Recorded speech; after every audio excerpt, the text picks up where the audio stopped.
All right, breaking just tonight, ranking member of the House Intelligence Committee, Congressman Devin Nunes of California, has notified the Attorney General he is submitting 8 criminal referrals alleging serious misconduct during the Trump-Russia probe. He joins us now. Congressman, what can you tell us about this? You say in your letter, which I have in front of me, that it is serious. When will we know who and what for? Well, we don't know if you'll ever know who, but I can tell you that if you follow the Russiagate, Russia hoax closely, if I gave you 7 guesses, you'd probably be able to get the 5 people that we have referred. So there's 5 direct referrals based on lying, obstruction of a congressional investigation, and leaking. We have a global leaks referral, which involves just a few reporters, but could involve multiple people. I don't think it's that many people because I think they probably only have a few sources within these agencies. And then you have conspiracy referrals. One's based on the manipulation of intelligence. The second one is based on FISA abuse and other matters. And so that's where we stand. Those are the 8 referrals.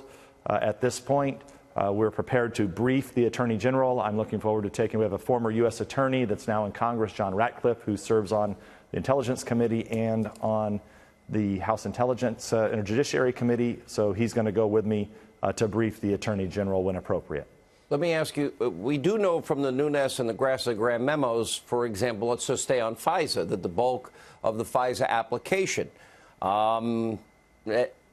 pages 10 to 12, 17 to 34, and the last one in particular I've been told is important, but the bulk of that information came from Hillary Clinton's bought and paid for, unverified, uncorroborated, not even supported by its author, Russian dossier. That is a fraud before the court, is it not, sir? Conspiracy, even. Well, Sean, let me make it as clear as I possibly can.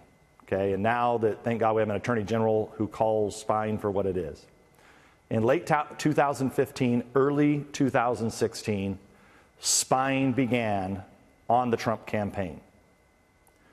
That information leaked that led to what they considered to be legal spying that they've acknowledged that they'd started doing at the end of July. You just had Carter Page on. They considered that all legal spying. They then leaked that information, right, shortly after the election, all through the spring. That was leaking out. Why? To create a narrative that Donald Trump shouldn't have been president, that he's a Russian asset, et cetera, et cetera. So spying and leaking.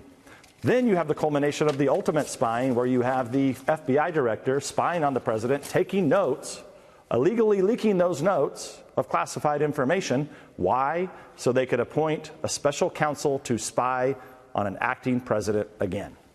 So there's a lot of spying and a lot of leaking, and I think that's as clear as I can put it.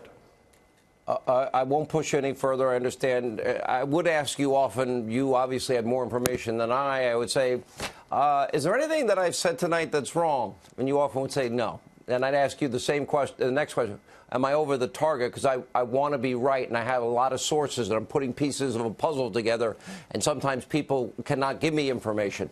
I want to ask you specifically about the Hillary Clinton investigation. Now, thanks to Congressman Doug Collins, we now have the closed-door testimony of a lot of people. Nellie Bruce Orr, Peter Strzok, and Lisa Page, and now James Baker, the general counsel, who said the following, described Clinton's behavior as it relates to the server where she had top-secret classified information on it as alarming and appalling, and argued that he thought that she should be charged.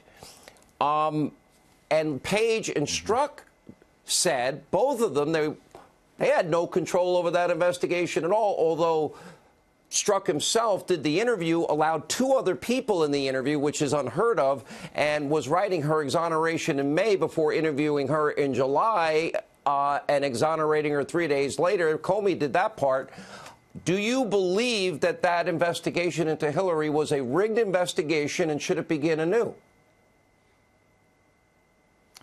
Well, look, I don't know that because we didn't look at all that information. But I will say that I don't know how destroying a server that shouldn't have been there in the first place is not obstructing justice.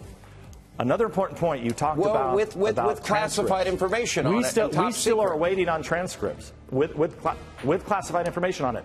But I want to remind the viewers, we still have transcripts from our investigation that are sitting over at the DNI that still have not been declassified.